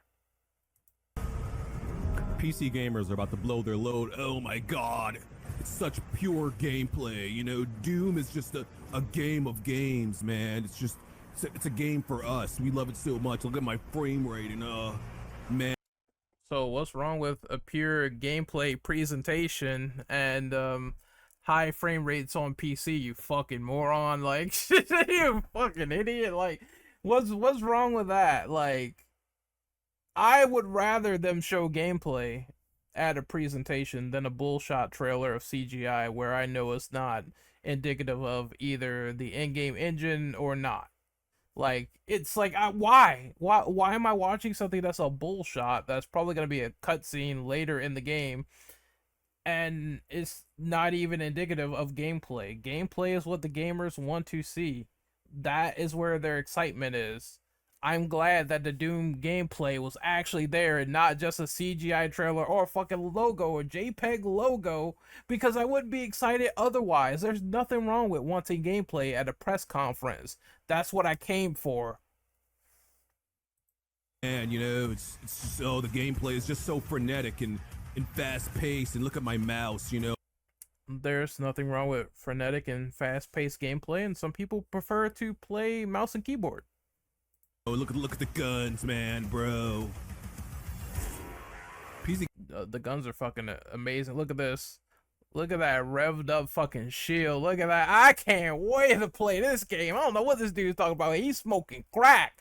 All right, BG is a complete moron. He's smoking crack. I can't wait to play. I love Doom so much. Doom 2016 was awesome, and I can't wait for this one. But he's just illustrating things as like cool, and it's like, all right, where's the issue there? Mouse, you know, look at the guns, man, bro. Doom just ain't for you, dog. This is a man's game. We need to get you the fuck up out of here. This is a man. Stay away from Doom. We don't need you playing Doom. All right. PC gamers think this is the greatest shit ever made. Oh, look at the gore, bro. You know, I shot this. This stuff is cool. You hate cool stuff. It's okay. Guy, and then I did a backflip and a 360, and you know. Shit, I love this shit. Look, you can chop down whores with your shield. That's cool. Come on, man. That's friggin' amazing. This is the godfather of first-person shooters. I'm laying down that respect. Then I switched to my rocket launcher. You know, I slid under him, and like I switched to my shotgun, and then I used. This is just hashtag I hate dynamic gameplay. Guy has like shit for brains. The shield, and I blew a huge fucking hole in his stomach, bro. It was rad. Amazing. This is amazing. And I like the incorporation of like the old medieval style weapons as well. That's kind of cool. Then I like did this execution animation. Oh, bro, you should have been there. Look at that. You're in a big ass kaiju mech just punching demons. This is what I want. Pure gameplay bliss. And I don't know. I would love to hear what first person shooters he likes, because I'm pretty sure it's, you know, this man is probably a casualized Call of Duty consumer, and then that's it. So that is the end of my criticism sucks. I criticize this poor shit ass Doom Dark Ages opinion. I've criticized the Resident Evil video, all that other stuff, all the stuff that I missed. This is gonna be kind of long. But I try my best to do it for your entertainment, amusement, and value. And hopefully you guys really enjoyed this video once again. I'm signing out. Some people in their sort of stances on things, it just, it sucks forever. Your criticism sucks forever. And hopefully I can do another one of these in the future that's a little bit shorter. But somehow I doubt it. Laters.